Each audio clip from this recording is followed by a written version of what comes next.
तो आइए जानते हैं summary of getting everything you can out of all you have got, जिसे लिखा है जे अब्राहम ने। और इस समरी की अगर बात की जाए तो क्या आपको अनसर्टेनिटी से डर लगता है? क्या आपको सारी रात ये सोचकर नींद नहीं आती है कि जिंदगी में आगे क्या होगा? क्या फ्यूचर को लेकर के बहुत टेंशन लेते हैं? अगर ऐसा है तो एक मिनट रुकिए, आपको इतनी टेंशन लेने की जरूरत नहीं है। अब आप पूछेंगे क्यों? वो इसलिए क्योंकि लाइफ की इसी अनसर्टेनिटी को आप एडवांटेज में बदल सकती है। हमें लगता है कि अनसर्टेनिटी हमेशा नेगेटिव चीज होती है और इसका मतलब हमेशा बुरा ही होगा, पर ऐसा नहीं है। अनसर्टेनिटी हमें प्रॉस्पेरिटी और सक्सेस भी दिला सकती है। किसी भी बिजनेस ओनर के लिए अनसर्टेनिटी एक अपॉर्चुनिटी की तरह है, यानी कुछ भी फिक्स्ड ना होना एक ऐसा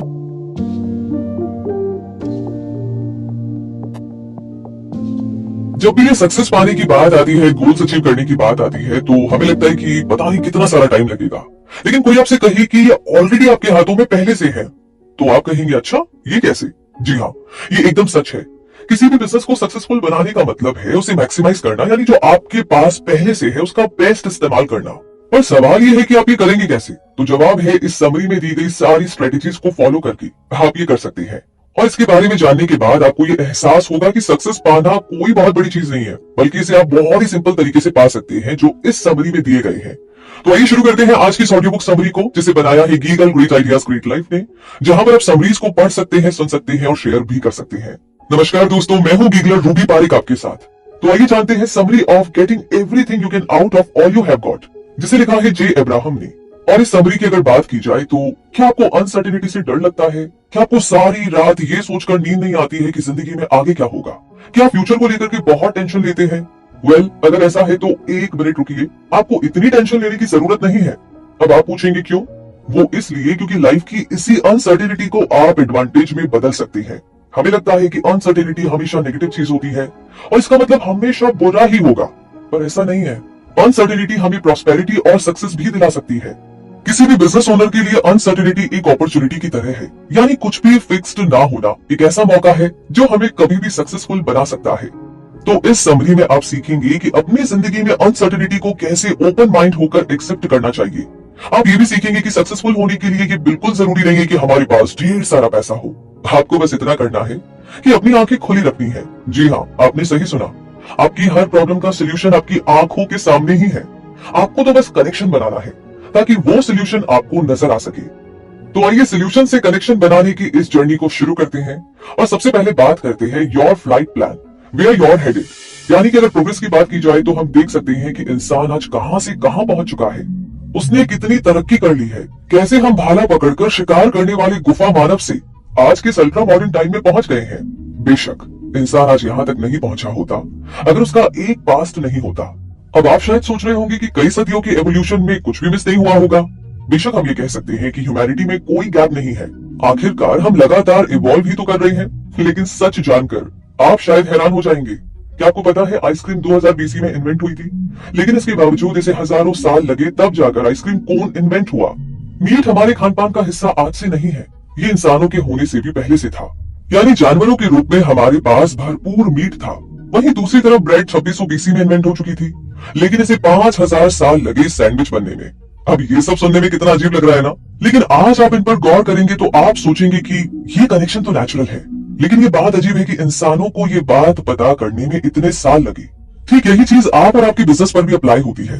आपके पास भी कई ऐसे सिंपल लेकिन ब्रिलियंट सॉल्यूशंस हैं जिनसे आप प्रॉफिट और सक्सेस दोनों कमा सकते हैं, लेकिन इंसानियत की तरह ही हम उन सॉल्यूशंस को अभी देख नहीं पा रहे हैं। आपके पास कई सारे फैक्टर्स हैं, लेकिन आपको ये नहीं पता कि उन्हें कनेक्ट कैसे करना है। तो इस पॉइंट पर आप डेस्परेट होंगे, कैसे और कहां आप चीजों को कनेक्ट करोगे। ये सुनने में इतना इजी क्यों लगता है? वो इसलिए क्योंकि जे अब्राहम इस बुक के ऑथर ने इसे इजी बना दिया है। शुरू करने के लिए जे अब्राहम ऐसे 3 तरीके आपके सामने रखते हैं जिससे आपका बिजनेस बढ़ सकता है, और ये 3 तरीके हैं। क्लाइंट का नंबर बढ़ाओ, हर क्लाइंट पर एवरेज सेल्स साइज इंक्रीज करो, और तीसरा है क्लाइंट जितनी बार दोबारा आपसे प्रोडक्ट या सर्विस खरीदता है उस नंबर को इंक्रीज करो। जी कई सारी कंपनी और बिजनेसमैन के लिए स्ट्रेटेजी कंसल्टेंट रह चुके हैं। उनकी एक क्लाइंट थी जिनकी इनकम आगे नहीं बढ़ रही थी। उनकी क्लाइंट एरियल ने हर कोशिश करके देख ली थी, पर फिर भी उसकी सेल्स नहीं बढ़ रही थी। एरियल ने इस काम के लिए सेल्स पर्सन भी रखे थे और एक कंपनसेशन प्रोग्राम भी रखा था, जैसे कि अगर कोई सेल्स पर्सन सेल करता है तो उसे प्रॉफिट में से 10% दिया जाएगा। लेकिन ये कैसे काम करेगा? जैसे मान लो प्रोडक्ट की कॉस्ट है $1000, तो सेल्स पर्सन को $100 का प्रॉफिट मिलेगा, जबकि कंपनी को $900 मिलेगा। तो खराब सेल रेट को बढ़ाने के लिए जेन एक सोल्यूशन दिया कि 100% प्रॉफिट सेल्स पर्सन को मिलेगा, लेकिन ये तब अप्लाई होगा जब उन्हें किसी नए क्लाइंट से सेल मिलेगी, वरना सेल्स पर्सन को पुराने क्लाइंट से सेल का सिर्फ 10% प्रॉफिट ही मिलेगा। अब जाहिर सी बात है कि एरियल को जे का ये आइडिया कुछ जचा नहीं, लेकिन जे ने उसे नंबर्स एक्सप्लेन करते हुए स्ट्रेटेजी समझाई। जे ने उनका सेल्स ट्रेंड स्टडी किया। उन्होंने देखा कि एवरेज तौर पर कंपनी को किसी नए क्लाइंट को सेल करने से $200 मिलते हैं, जिसमें से $20 सेल्स पर्सन का प्रॉफिट बनता है और बाकी के $180 कंपनी को मिलते हैं। एवरेज तौर पर एक नया क्लाइंट उनका रेगुलर कस्टमर भी बन जाता है। वो एरियल से साल में 4 से 5 बार प्रोडक्ट और खरीदता है। तो जे ने कैलकुलेट किया तो पता चला कि एरियल की कंपनी को कम्युलेटिव प्रॉफिट में $3000 मिलते हैं। तो जे अब्राहम के प्रपोजल को सपोर्ट करने के लिए इतना पैसा काफी था। कंपनी के लिए नए क्लाइंट लाने के लिए सेल्स पर्सन इससे काफी मोटिवेट हो सकते थे। आखिर अपनी पहली सेल से 100% प्रॉफिट कौन नहीं कमाना चाहेगा। एरियल को भी आइडिया बुरा नहीं लगा। उसने इसे ट्राई करने का फैसला किया और 9 महीने के बाद ही उसने देखा कि उनकी सेल्स 3 गुना बढ़ गई है और उनके लिए ये बहुत बड़ी सक्सेस थी। बिजनेस इंक्रीज करने का दूसरा तरीका है कि हर क्लाइंट का सेल का साइज बढ़ाइए। मान लीजिए कि आप सेकेंड हैंड कार का बिजनेस करते हो, आप एक कस्टमर को प्राइस बताते हो, पर आप यहीं पर नहीं रुकते। आप सेल का साइज बढ़ाकर एड ऑन आइटम्स बेच सकते हो। जैसे कि आप कस्टमर से पूछेंगे, क्या आप एयर कंडीशनिंग सिस्टम को अपग्रेड कराने में इंटरेस्टेड है? क्या वारंटी पैकेज लेना चाहेंगे? एडिशनल ऑफर्स इतने अपीलिंग होने चाहिए कि क्लाइंट आपको मना ना कर सके। तीसरा तरीका आता है, क्लाइंट जितनी बार दोबारा आपके पास आकर कोई आइटम खरीदता है, उस नंबर को इंक्रीज करो। ज्वेलरी स्टोर्स और ऑक्शन हाउस वाले बाय इन्विटेशन ओनली वाले इवेंट रखते हैं। मैगजीन उन कस्टमर्स को फ्री प्रोडक्ट ऑफर करती है जो उनका सब्सक्रिप्शन लेते हैं। ये कुछ चीजें हैं जो आप भी अपने कस्टमर्स बढ़ाने के लिए ट्राई कर सकते हो। इससे पहले कि आपको पता चले, कस्टमर्स उतना खर्च कर चुका होगा जितना उसने प्लान भी नहीं किया था। आपको खुद को यही याद दिलाते रहना है कि आपको बिजनेस की हर एक बारीकी सीखनी है। खास तौर पर बिजनेस का मतलब है कि जो हमारे पास है उसे हम मैक्सिमाइज करें। खुद पर कभी इमेजिनरी बाउंड्री ना लगाएं। आप भी वो सब कुछ इजीली अचीव कर सकते हो जो सक्सेसफुल बिजनेसमैन ने अचीव किया है। तो सक्सेस अचीव करने की इस जर्नी को थोड़ा और आगे बढ़ाते हैं और बात करते हैं your business soul, the strategy of preeminence. तो सक्सेसफुल बिजनेसमैन ये कैसे कर लेते हैं, कैसे वो इतने सारे कस्टमर्स को अट्रैक्ट कर लेते हैं, कैसे वो इस गेम में इतने लंबे टाइम तक टिके रहते हैं। अक्सर इसके पीछे उनकी फिलोसॉफिकल स्ट्रेटेजी होती है। एंटरप्रेन्योर्स के अपने यूनिक तरीके होते हैं बिजनेस चलाने के। अगर आप भी चाहते हो कि आपका बिजनेस सक्सेसफुल हो, तो सबसे पहले आपको एक एडजस्टमेंट करना होगा। इस बात पर फोकस करना बंद कर दो कि आपको अपने बिजनेस से क्या मिलेगा, बल्कि इस बात पर ध्यान दीजिए कि आपके कस्टमर्स को आपसे क्या फायदा होगा। अपने सोचने के तरीके में थोड़ा सा बदलाव लाना भी एक पावरफुल मेथड है चीजों को बदलने का, जिसे जे कहते हैं स्ट्रेटेजी ऑफ प्रीएमिनेंस। ये स्ट्रेटेजी एकदम सीधी है। चाहे आप जो भी बिजनेस करते हो, हमेशा पहले क्लाइंट्स के बारे में सोचिए। ये सोचिए कि उनकी जरूरत क्या है। सक्सेस हमेशा इसी माइंडसेट के साथ मिलती है। प्रीएमिनेंस की स्ट्रेटेजी आपको एनकरेज करती है कि आप कस्टमर्स को अपने क्लाइंट्स की तरह ट्रीट करें। अब आप पूछेंगे कि दोनों में फर्क क्या है, तो हम बताते हैं। असल में दोनों में बहुत बड़ा फर्क है। जो लोग आपके प्रोडक्ट खरीदते हैं उन्हें कस्टमर्स के तौर पर देखना इम्पर्सनल है। यानी इसका मतलब आप बस इंतजार में है कि वो आपसे कुछ खरीदे। अगर आप चाहते हैं कि आपका बिजनेस ग्रो करे, तो आपको ये नजरिया बदलना ही होगा। कस्टमर्स को सिर्फ प्रॉफिट कमाने का जरिया ना समझे, उनके साथ एक रिलेशनशिप को मेंटेन करें। मान लीजिए आप एक बाइसिकल स्टोर के ओनर हैं। एक दिन जेरेमी नाम का एक कस्टमर आपके पास आता है। वो आपसे कहता है कि वो अपने बेटे को उसकी पहली बाइसिकल सरप्राइज के तौर पर गिफ्ट करना चाहता है। अब इस सिचुएशन में आपके पास दो रास्ते हैं। आप जेरेमी को एक कस्टमर की तरह ट्रीट करें जो आपसे एक प्रोडक्ट लेने आया है, या फिर आप जेरेमी को अपना क्लाइंट बना ले। तो पहले हम जेरेमी को सिर्फ एक कस्टमर की तरह लेते हैं। तो अब आप यहाँ पर क्या करेंगे, आप उससे प्रॉफिट कमाने के लिए उसे सबसे महंगी वाली बाइसिकल दिखाएंगे। आप कहेंगे कि ये सबसे बढ़िया वाली बच्चों की साइकिल है। जेरेमी साइकिल के बारे में आपसे कुछ सवाल करेगा, जैसे क्या उसे महंगी साइकिल खरीदनी चाहिए, अगर उसके बेटे ने तोड़ दी तो क्या होगा। तो आप उसे मनाने की कोशिश करते हुए बताएंगे कि उसके बेटे के लिए यही सबसे अच्छी चॉइस है। हालांकि जेरेमी कन्विंस नहीं हुआ, पर फिर भी आपकी बातों में आकर वो साइकिल खरीद लेता है। लेकिन ये श्योर है कि उसके बाद वो दोबारा कभी आपके स्टोर में नहीं आएगा। अगर हम जेरेमी को एक क्लाइंट की तरह लेंगे तो क्या होगा। अब आपकी नजरों में जेरेमी प्रॉफिट कमाने का जरिया नहीं है। आप उसे एक ऐसे इंसान के तौर पर देखते हो जो एक प्रॉब्लम लेकर आपके पास आया है, क्योंकि उसे नहीं पता कि उसके बेटे के लिए कौन सी बाइक अच्छी रहेगी। किस्मत से आप उसकी प्रॉब्लम सॉल्व करते हो। आप उसे उन सारे बाइसिकल मॉडल्स के बारे में बताएंगे जो आपके पास है, और ये भी सजेस्ट करेंगे कि उसके बेटे के लिए कौन सी बेस्ट रहेगी। आपको यहाँ पर वो पल भी याद आ सकता है जब आपके डैड ने बचपन में आपको साइकिल चलाना सिखाया था। ये आपके बचपन से जुड़ी बेस्ट मेमोरी है। यानी जेरेमी के भी बाइसिकल के साथ कुछ इमोशंस जुड़ेंगे। वो सिर्फ साइकिल खरीदने नहीं आया है, बल्कि अपने बेटे के साथ कुछ कीमती लम्हों की यादें बनाने आया है। बाप बेटे के बीच का रिश्ता मजबूत करने का इससे बढ़िया मौका भला क्या होगा। तो आप एक कम बजट की साइकिल चूज करते हैं जो मजबूत और टिकाऊ दोनों है। अब आप जेरेमी के चेहरे पर एक प्यारी सी मुस्कान देख सकते हैं और उसकी आंखों में आपके लिए जो अपनापन है ना, वो भी आप देख सकते हैं। आपने उसके साथ एक रिश्ता बना लिया है, इसीलिए अगली बार भी वो आपके स्टोर में जरूर आएगा। यानी आपने सक्सेसफुली एक नया क्लाइंट बना लिया है। अगले कुछ महीने में आपके पास 2 गुने कस्टमर्स आने लगते हैं, क्योंकि जेरेमी ने आपके बारे में बाकी लोगों को भी बताया। उसने अपने पड़ोसियों और कलीग्स को भी बताया कि उसने साइकिल कहां से ली है। तो जब आप अपने क्लाइंट की फिक्र करते हो, उसका ध्यान रखते हो, तो आपका बिजनेस ऑटोमेटिकली बढ़ने लगता है, क्योंकि आपने अपने क्लाइंट को ये फील कराया है कि वो आपके लिए कितने इंपॉर्टेंट है। और इस तरह क्लाइंट भी खुश और आप भी खुश, है ना कमाल की बात। तो आगे और भी ऐसी कमाल की बातें हैं। चलिए अब आगे जानते हैं वाई ब्लड डिफरेंस के बारे में। अपने कॉम्पिटिटर से अलग हटकर कुछ करना ही आपकी टॉप प्रायोरिटी होनी चाहिए। आपको लोगों को अपना कस्टमर बनने के लिए एक सॉलिड रीजन देना है, और इसके लिए आपको अपना यूनिक सेलिंग प्रोपोजिशन यानी यूएसपी जानना होगा। ये आपके बिजनेस का एक एस्पेक्ट है जो आपको अपने कॉम्पिटिटर से आगे रहने में हेल्प करेगा। आप सिर्फ ये नहीं कह सकते कि ये मेरा यूएसपी है और बस हो गया। आपको इसे अपने बिजनेस के हर एस्पेक्ट में शामिल करना होगा। आपकी यूएसपी आपकी पूरी पहचान है। ये आपकी मार्केटिंग और सेलिंग ऑपरेशन में भी क्लियर नजर आना चाहिए। आप इसे अपने बिजनेस का ब्रांड भी बना सकते हैं। आपको अपना यूनिक सेलिंग प्रोपोजिशन पहचानने में थोड़ा टाइम लगेगा। अगर आपको समझ नहीं आ रहा है कि कहां से शुरू करें, तो सिंपल है, दूसरे लोगों से पूछिए। सेल्स पर्सन और बिजनेस ओनर से बातें कीजिए। उनसे पूछिए कि वो अपने कॉम्पिटिटर से किस तरह में बेहतर है, उनसे कैसे अलग और अच्छे हैं। उनके जवाब को ध्यान से सुनो और फिर उसे एनालाइज करो। मार्केट में बिजनेस ओनर्स की कमी नहीं है जो आपकी तरह ही एक अलग पहचान बनाने की कोशिश कर रहे हैं। इसलिए कोई भी डिसीजन जल्दबाजी में ना ले, पहले पूरी तरह सोच समझ ले, फिर कोई स्टेप ले। यहाँ पर आपको कुछ पॉइंट्स पर गौर करना होगा, जैसे आप किस मार्केट में हैं, आपका प्रोडक्ट या सर्विस क्या है, आपके पास ऐसा क्या है जो आपके कॉम्पिटिटर्स के पास नहीं है, आप कस्टमर्स को ऐसा क्या दे रहे हैं जो वो नहीं दे रहे। यूएसपी कई तरह के होते हैं। यूएसपी का एक टाइप है ब्रॉड चॉइस। ज्यादातर कंपनीज इस बात का एडवांटेज लेती है कि उनके पास क्लाइंट्स को ऑफर करने के लिए ढेर सारी चॉइस होती है। जैसे कि सुपरमार्केट इस चीज को अपनी यूएसपी की तरह यूज कर सकती है। एक और टाइप का यूएसपी है लो प्राइस यानी लो मार्कअप। इस टर्म के हिसाब से कोई कंपनी खुद को इस तरह प्रमोट कर सकती है कि वो काफी चीप प्रोडक्ट बनाती है। कुछ तो एक्सक्लूसिवली अपने यूएसपी की तरह भी यूज करती है। ये उनके लिए अपीलिंग हो सकता है जो बाकी क्लाइंट से अलग लगना चाहते हैं। यानी दूसरे शब्दों में ये आपके सोशल क्लास को री करने के बारे में है। जिस एग्जांपल के लिए कोई ज्वेलरी स्टोर सिर्फ उन्हीं क्लाइंट्स को एक्सेप्ट करता है जिनका क्रेडिट स्कोर अच्छा होता है। तो अब आप अपना यूएसपी कैसे चूज करेंगे? सबसे पहले ये पता कीजिए कि जिस इंडस्ट्री में आप हैं उसमें किस चीज की कमी है। जैसे कि क्या प्रोडक्ट्स में वैरायटी की कमी है, क्या डिस्काउंट कम या ना के बराबर है, क्या सर्विस प्रोवाइडर फास्ट सर्विस देते हैं। तो ये कुछ ऐसे फैक्टर है जो आपको ध्यान में रखने होंगे। आपको वो जरूरत ढूंढनी है जो अभी तक पूरी नहीं की गई है। साथ ही खुद को एक लिमिट या बाउंड्री में ना रखे। आपको इंडस्ट्री में जो भी गैप नजर आ रहा है, आप उन पर काम कर सकते हैं। बस ये याद रहे कि आपको उस पर कमिटेड रहना है। अब जैसे कि मान लो आप ग्रोसरी डिलीवर करते हो और आपने ये देखा कि अभी तक ऐसी कोई सर्विस ही नहीं है जो फास्ट डिलीवरी करती हो। अब आपको एक आइडिया आता है, आप इंडस्ट्री में इस गैप का फायदा उठाते हुए कस्टमर्स को 2 घंटे में डिलीवरी करने का ऑफर देते हैं। अब जाहिर सी बात है कि कई सारे लोग आपको कॉल करना शुरू कर देंगे, लेकिन जल्दी ही लोग निराश होने लगेंगे क्योंकि आप अपना वादा नहीं निभा सके। आपने उन्हें डिलीवरी करने में 2 घंटे की बजाय पूरा दिन लगा दिया। तो ये एक फेल्ड यूएसपी का एग्जाम्पल है। हाँ, ये सच है कि आपको बिल्कुल हटकर सर्विस देनी है, पर यह भी तो जरूरी है ना कि आप अपना वादा पूरा करें। मान लीजिए अब आपने अपना यूएसपी ढूंढ लिया है, लेकिन आप एक अपीलिंग तरीके में इसकी मार्केटिंग कैसे करेंगे?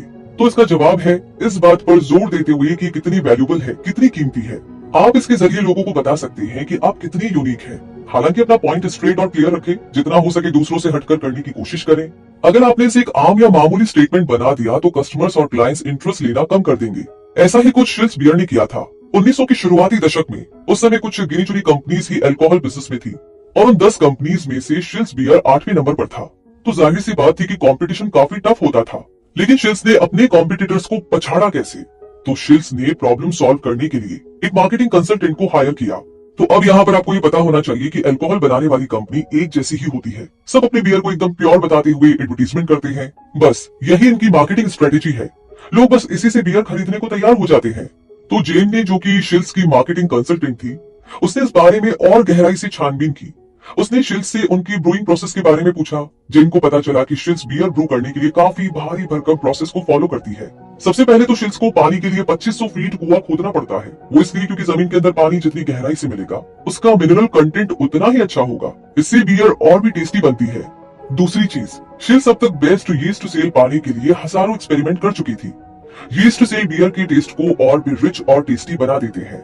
तीसरी चीज, शिल्स के पास एक अच्छा खासा डिस्टिलेशन प्रोसेस है जिससे जेन खास तौर पर बड़ी इंप्रेस हुई। बियर को यहाँ पर 5000 डिग्री फ़ारेनहाइट पर गर्म किया जाता है, फिर इसे ठंडा होने दिया जाता है और बियर के हर एक बैच के लिए 3 बार यही प्रोसेस फॉलो किया जाता है ताकि सबसे प्योर बियर मिल सके। और लास्ट में एक टेस्टर की हेल्प ली जाती है जो बियर की हर एक बैच की बियर टेस्ट करता है। यानी कुल मिलाकर के कंपनी का एक ही गोल था कि उनकी बियर सबसे प्योर और टेस्टी हो, उसके बाद ही वो सुपरमार्केट में भेजी जाती थी। तो कुल मिलाकर एक बॉटल बियर को इतने ध्यान से और एफर्ट लगाकर तैयार किया जाता था। जिन कंपनी की एडवर्टाइजिंग में इस प्रोसेस को खास तौर पर हाईलाइट करना चाहती थी ताकि लोगों को पता चल सके कि कंपनी इतने एफर्ट्स लगाकर के कस्टमर्स के लिए बियर बनाती है। लेकिन ये आइडिया शिल्स को कुछ जमा नहीं। उनका मानना था कि उनका ब्रूइंग प्रोसेस बाकी की कंपनी जैसा ही है, इसमें कुछ अलग नहीं है। लेकिन जैन यूएसपी की इंपॉर्टेंस समझती थी। ये सच है कि प्रोसेस सेम था, लेकिन कोई और कंपनी ये बताने की जहमत भी तो नहीं उठा रही थी कि उनकी बियर कैसे तैयार की जाती है। इसलिए ये इंफॉर्मेटिव जानकारी बेशक शिल्स की सेल्स बूस्ट करने वाला था। और फिर वही हुआ जैसा कि जेन ने सोचा था। अपने कमर्शियल के जरिए शिल्स अपने कस्टमर्स को ये बताने में कामयाब रही कि बियर बनाने के लिए कितनी मेहनत करनी पड़ती है और कस्टमर्स इससे काफी अट्रैक्ट हुए। शिल्स की सेल बढ़ी और ब्रेवरी इंडस्ट्री में ये नंबर 1 कंपनी बन गई। ये सब इसलिए हुआ क्योंकि जेन ने उस चीज को बढ़ा चढ़ाकर दिखाया जो पहले से ही कंपनीज में थी। उसने उस चीज पर काम किया जो शिल्स के पास पहले से थी, एक कहानी जिसने उन्हें भीड़ में अलग खड़ा कर दिया और जेन ने उसे एक यूनिक सेलिंग पॉइंट बनाया क्योंकि इससे पहले किसी और को यह आइडिया नहीं आया था। तो सेल करने में यूएसपी कितनी इंपॉर्टेंट है और उसे कैसे यूज करना है ये जानने के बाद अब आगे बात करते हैं with a little help from my friends. वो कैसे, आइए जानते हैं। शार्क फिश समुद्र की सबसे खतरनाक जानवर मानी जाती है जो बड़ी आसानी से बाकी जानवरों का शिकार कर लेती है और कई बार तो इंसानों पर भी भारी पड़ जाती है। हालांकि शार्क फिश कभी पायलट फिश को नहीं खाती। अब आप सोचेंगे ऐसा क्यों? वो इसलिए क्योंकि दोनों के बीच एक होस्ट बेनिफिशियरी रिलेशनशिप है, यानी दोनों को एक दूसरे से फायदा होता है। मान लो एक शार्क अपने दिन भर का शिकार कर चुकी है और अब उसका पेट भरा है, तो पायलट फिश उसके दांतों के बीच जाकर मांस के उन टुकड़ों को खाती है जो दांतों के बीच फंसे रह जाते हैं। इस तरह से शार्क के दांतों की सफाई हो जाती है और पायलट फिश का पेट भी भर जाता है। यानी शार्क को एक ऑटोमेटिक टूथब्रश मिल जाता है। साइंस की भाषा में कहे तो इसे सिम्बायोटिक रिलेशनशिप भी कहते हैं। तो अपने बिजनेस को बूस्ट करने के लिए किसी दूसरे बिजनेस के साथ जुड़ने के बारे में आपका क्या ख्याल है? वेल, आप भी एक होस्ट बेनिफिशियरी रिलेशनशिप बिल्ड कर सकते हैं। अरे घबराइए मत, आपको किसी शार्क या पायलट फिश के साथ नहीं करना है बल्कि अपने दोस्तों के साथ करना है। अपने बिजनेस को प्रमोट करने के लिए आपको एडवर्टाइजिंग और मार्केटिंग करनी पड़ती है जिसमें आपका अच्छा खासा पैसा खर्च होता है। लेकिन ये जरूरी भी है क्योंकि आपको अपना बिजनेस प्रमोट करना है, उसे लोगों तक पहुंचाना है। मार्केटिंग और एडवर्टाइजिंग क्लाइंट्स को अट्रैक्ट करते हैं, उन्हें आपकी तरफ खींचते हैं। लेकिन अगर इस खर्च को कम करने का कोई तरीका मिल जाए तो क्या हो? इसलिए यहाँ पर होस्ट बेनिफिशियरी रिलेशनशिप हमारे काम आती है। इस रिलेशनशिप का एक एग्जांपल है जहां कंपनी ए यानी होस्ट कंपनी बी यानी बेनिफिशियरी के काम आता है, यानी उसे हेल्प करता है। जैसे कि मान लीजिए कंपनी ए का नाम है फ्रेड्स रेस्टोरेंट, जो कि एक रेस्टोरेंट चेन है जो 10 सालों से बिजनेस चला रही है। उनकी मार्केट में अच्छी खासी रेपुटेशन है। जबकि कंपनी बी जिसका नाम है रेस क्लीनर्स, जो कि एक नया बिजनेस है, लोगों को क्लीनिंग सर्विस प्रोवाइड करती है। तो अब कंपनी ए कंपनी बी के साथ काम करने को तैयार होती है। अब दोनों के बीच डिसाइड होता है कि फ्रेड्स रेस्टोरेंट उन लोगों को डिस्काउंट ऑफर करेगा जो रे की क्लीनिंग सर्विस लेंगे, क्योंकि फ्रेड मार्केट में एक जाना माना नाम है और लोगों में काफी पॉपुलर भी है। तो रे को इस फ्रेंडशिप से काफी ज्यादा फायदा पहुंचेगा। जो लोग फ्रेड में खाना खाने आएंगे वो रे के भी क्लाइंट बन जाएंगे। वैसे फ्रेड का भी इसमें अपना फायदा है क्योंकि क्लाइंट इस चीज को अप्रिशिएट करेंगे कि वो सिर्फ ट्रस्टेड और एक्सीलेंट सर्विस प्रोवाइड करने वाली कंपनी के साथ काम कर रहे हैं। तो अब आता है इम्पोर्टेंट सवाल कि आप ये कैसे करेंगे। तो हम यहाँ पर फिर से आपको फ्रेड और रे का एग्जाम्पल देते हैं। जैसा कि हमने बताया, रे का बिजनेस अभी नया है और मार्केट में उसके सामने कंपटीशन भी है क्योंकि शहर में पहले से ही कुछ क्लीनिंग सर्विस प्रोवाइडर मौजूद है। तो रे को सबसे पहले दूसरे बिजनेस के बारे में थोड़ा स्टडी करना पड़ेगा। उसे ये देखना होगा कि उनमें से किसके साथ वो एक होस्ट बेनिफिशियरी रिलेशनशिप बना सकते हैं, पर वो बिजनेस सेम इंडस्ट्री में नहीं होना चाहिए। अगला स्टेप होगा कि रे उन बिजनेस के पास जाकर उनसे मीटिंग करे। इन सारे बिजनेस में से सिर्फ फ्रेड का रेस्टोरेंट ही ऐसा है जो उसे एक मौका दे सकता है। तो रे फ्रेड को अपने बिजनेस के बारे में जरूरी जानकारी देगा और साथ ही फ्रेड का भरोसा जीतने के लिए कुछ टेस्टिमोनियल भी प्रोवाइड कराएगा। अब यहाँ पर इन पॉइंट्स पर जोर देना बहुत जरूरी है। रे को इनमें से हर एक पॉइंट कंसीडर करना होगा। सबसे पहले तो उसे फ्रेड को यकीन दिलाना होगा कि उसका बिजनेस फ्रेड के लिए कंपटीशन नहीं है, क्योंकि यहाँ रे एक बेनिफिशियरी है। तो उसकी वजह से फ्रेड को कोई लॉस नहीं होना चाहिए, बल्कि दोनों को इस रिलेशनशिप से अच्छा फायदा होगा। रे फ्रेड को ये भी यकीन दिला सकता है कि उसके प्रॉफिट से फ्रेड को भी कुछ हिस्सा मिलेगा, लेकिन कंडीशन ये होगी कि फ्रेड रे को नए कस्टमर्स दे। साथ ही रे भी एडवर्टीजमेंट और पैम्फलेट के जरिए इस बिजनेस कोलैबोरेशन को प्रमोट करेगा। बेशक रे को पहले फ्रेड से कंसल्ट करना होगा क्योंकि उसकी परमिशन के बिना वो उसका नाम यूज नहीं कर सकता। जो भी रे रिलीज करेगा वो पहले फ्रेड की नॉलेज में होगा। तो इस तरह फ्रेड रे से काफी इम्प्रेस्ड हो गया। उसे रे के बिजनेस हैंडल करने का तरीका बहुत ही पसंद आया और उसने ये भी रियलाइज किया कि रे की क्लीनिंग सर्विस प्रमोट करने में कोई नुकसान नहीं है, उल्टा फायदा ही है। आखिरकार फ्रेड भी तो यही चाहेगा कि उसका रेस्टोरेंट हमेशा साफ सुथरा रहे और दोनों इस होस्ट बेनिफिशियरी रिलेशनशिप के लिए आपस में हाथ मिला लेते हैं। एक होस्ट के तौर पर आपके ऊपर उस बिजनेस की भी जिम्मेदारी है जिसके साथ आपने कोलैबोरेशन किया है। आपको ये साबित करना है कि आपके साथ पार्टनरशिप करना दूसरे बिजनेस के लिए भी एक फायदे का सौदा है। इसमें जरा भी शक नहीं है कि होस्ट बेनिफिशियरी पार्टनरशिप आपके बिजनेस को काफी हद तक बूस्ट करती है और साथ ही फ्यूचर में आपको और भी इसी तरह के पार्टनर मिल सकते हैं जिससे आपको और ज्यादा प्रॉफिट कमाने का चांस मिलेगा।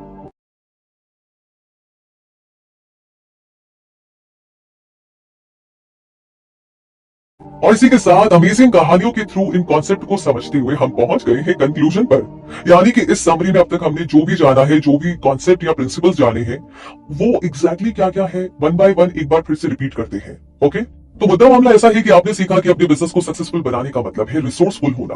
आपके पास टॉप तक पहुंचने के लिए वो सारे टूल्स हैं। बस आपको इतना करना है कि आप जो कुछ भी अभी कर रहे हो उसे मैक्सिमाइज करें। कई बार हमें सक्सेस और प्रॉफिट इतनी आसानी से मिल जाती है कि हम सोच भी नहीं सकते। आपने बिजनेस करने से पहले 3 जरूरी चीजों के बारे में सीखा। पहला है अपने क्लाइंट्स बढ़ाइए, दूसरा हर क्लाइंट की सेल की एवरेज साइज को इंक्रीज करें और तीसरा क्लाइंट्स आपसे जितनी बार परचेज करता है उस नंबर को बढ़ाइए। इसमें आपने प्री एमिनेंस स्ट्रेटेजी के बारे में भी जाना। सारे सक्सेसफुल बिजनेस के अंदर एक चीज कॉमन होती है जो उन सबकी फिलोसॉफिकल स्ट्रेटेजी होती है। अगर अभी आपकी कोई स्ट्रेटेजी नहीं है तो आपका बिजनेस लंबे समय तक नहीं चलेगा। ये कॉमन और सक्सेसफुल फिलोसॉफी है। हमेशा खुद से पहले अपने क्लाइंट्स की जरूरत को रखिए। ये फिलोसॉफी प्री एमिनेंस की स्ट्रेटेजी का कोर है। आपको हर कस्टमर को अपने क्लाइंट की तरह ट्रीट करना है। एक इंसान जिसे आप कस्टमर समझते हैं इम्पर्सनल है, जहां आप सिर्फ एक्सपेक्ट करते हो कि वो आपका क्लाइंट बनेगा और आपसे कुछ खरीदेगा। लेकिन एक क्लाइंट वो होता है जो आपका बिजनेस सस्टेन करता है। क्लाइंट को आपकी एक्सपर्टीज पर ट्रस्ट होता है, उन्हें पता होता है कि वो आपके ऊपर भरोसा कर सकते हैं। इस लेवल का ट्रस्ट आपको और ज्यादा क्लाइंट्स दिलाने में हेल्प करेगा क्योंकि वो जानते हैं कि आप बिना किसी हिचकिचाहट के उनकी जरूरतों को पूरा करेंगे। आपने सीखा कि सबसे हटकर पहचान बनाना ही एक सक्सेसफुल बिजनेस का सीक्रेट है, लेकिन इसके लिए एग्रेसिव कदम ना उठाए। स्टैंड आउट यानी भीड़ में अपनी अलग पहचान बनाने के लिए आप यूनिक सेलिंग पॉइंट यानी कि यूएसपी अप्लाई कर सकते हैं। यूएसपी से आप हमेशा अपने कॉम्पिटिटर से एक कदम आगे रहेंगे। तो अपना यूएसपी पहचानने के लिए ये पता कीजिए कि इंडस्ट्री में किस चीज की कमी है। फिर आराम से इस बात पर गहराई से सोचिए कि आगे आपको क्या कदम लेना है, क्या स्टेप उठाना है। एक बार आपने पता लगा लिया कि इंडस्ट्री में क्या मिसिंग है तो आपको उसी चीज की बेहद अपीलिंग तरीके से मार्केटिंग करनी है। आपका कोई आम सा स्टेटमेंट नहीं होना चाहिए, बल्कि ये एकदम क्लियर और स्ट्रेट टू द पॉइंट होना चाहिए। अपने कस्टमर्स और क्लाइंट्स को ये जानने का मौका दीजिए कि आपके बिजनेस को क्या चीज सबसे यूनिक बनाती है। आपने सीखा कि होस्ट बेनिफिशियरी रिलेशनशिप से आप अपने काफी पैसे बचा सकते हैं। ये तब होता है जब आप अपने बिजनेस को प्रमोट करने के लिए किसी जानी मानी कंपनी के साथ हाथ मिलाते हैं। इससे आप दोनों को ही फायदा होता है और आपको बदले में बहुत से कस्टमर्स मिलते हैं जो बाद में आपके क्लाइंट बन जाते हैं। तो अब आप ऐसी बहुत सारी टेक्निक्स जानते हैं जो आपके बिजनेस को बहुत आगे तक ले जा सकती है। तो अब आप ऐसे टूल है जिनसे आप किसी भी कंपटीशन में अपने कॉम्पिटिटर्स को पछाड़कर उनसे ज्यादा पैसा कमा सकते हैं और उनसे बेहतर परफॉर्मेंस दे सकते हैं। तो इसी के साथ ये समरी यहीं पर कंप्लीट होती है।